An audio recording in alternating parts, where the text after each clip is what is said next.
YouTube. It's your boy Greg from Midwest 5-Star Bullies. Hey, I got a quick little story for y'all. A lot of y'all might find this interesting or kind of funny, but you know, I've been in the bully game for about 3 or 4 years now. 14,000 followers so far. Please go on there, like, comment before I tell y'all the story. Subscribe to the YouTube.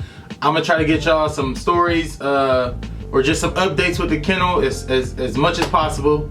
So please like, subscribe, comment, share, all that. Leave video ideas and everything. Today what I want to talk about is how we just introduced Sugar, our new pickup. She's an XL tri-female. Bought her from Torrin Moore down in Texas. Man, shout out to Torrin. He has a nice kennel down there also. So yeah, so what I wanted to do was, I know my dog's temperament. I got Cash, I got Tyson here. Both of those dogs have a really good temperament. So what I wanted to do was, I wanted to test it out. You know, I'm gonna test it out with a dog that they don't know. They never saw it. You know, they never saw this dog ever. So I flew into Austin, Texas, and I drove Sugar back. So I had plenty of time to, you know, talk to her and kind of figure out, see what kind of dog she was. I didn't have an issue. I didn't have a problem at all with her. She was a kind dog, real smart. She listened, you know. So I just wanted to also test her. But what I did was, I had Cash and Tyson in the kitchen, and it's a doorway that separates, you know, the kitchen from the living room. So I put like this little wooden barrier in between it, and I'm like, you know what?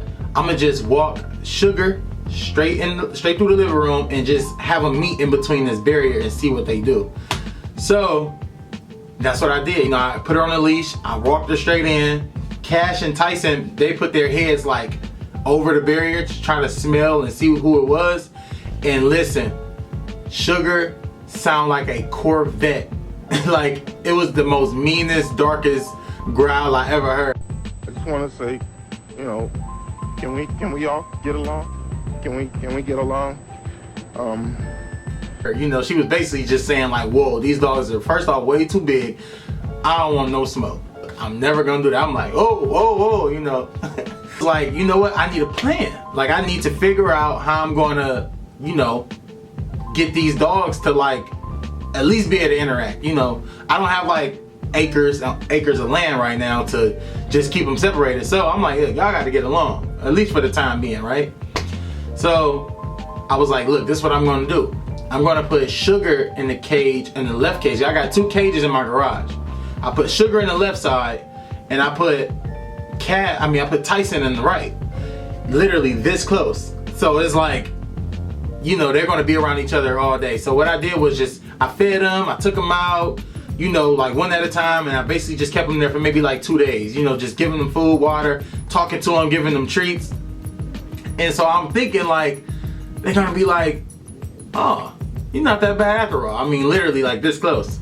So maybe like on the 3rd day, I put Tyson on the tie-out cable, like in the backyard, a whole lot of green space, you know, and I basically put Sugar on the leash, and I walked her up to Tyson, like real slow. I didn't want to like, you know, he's allowing Mike Tyson to trap him in the corner. They were gonna show signs. I wanted them to show them like kind of far away. They never did. So they got up on each other, and you know, they were just sniffing, and they were like,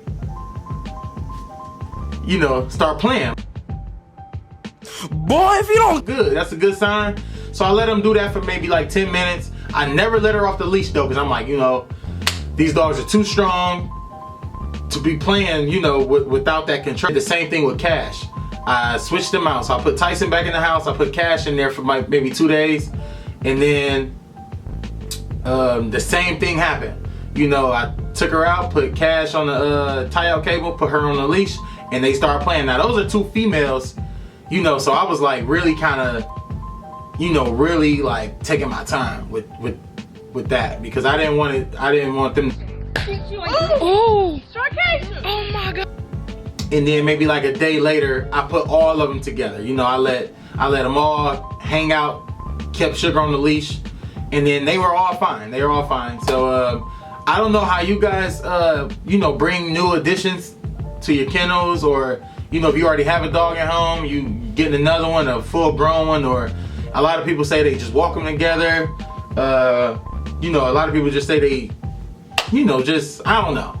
They just do all these other things, but that was my way I did it. it worked perfectly fine. To this day, I just had them in the kitchen, you know, just giving them treats, telling them all to sit down, lay down, and it all worked out. So, got any other, like, you know, ideas, any experiences y'all think I might have went through that y'all want to hear about, please comment that. Please like it. Please share it. You know, Midwest 5-Star Bullies. Add us on Instagram. This is like my first story I'm telling y'all on here. So it's gonna be plenty more, man. Please just stick around. I'm telling y'all gonna see us grow. Midwest 5-Star Bullies. Hey, y'all might like this shirt too, man. Check that shirt out. If you want one, comment below. I'll take that order down, send you the pricing information and everything. Yeah, man, so holla back. Peace.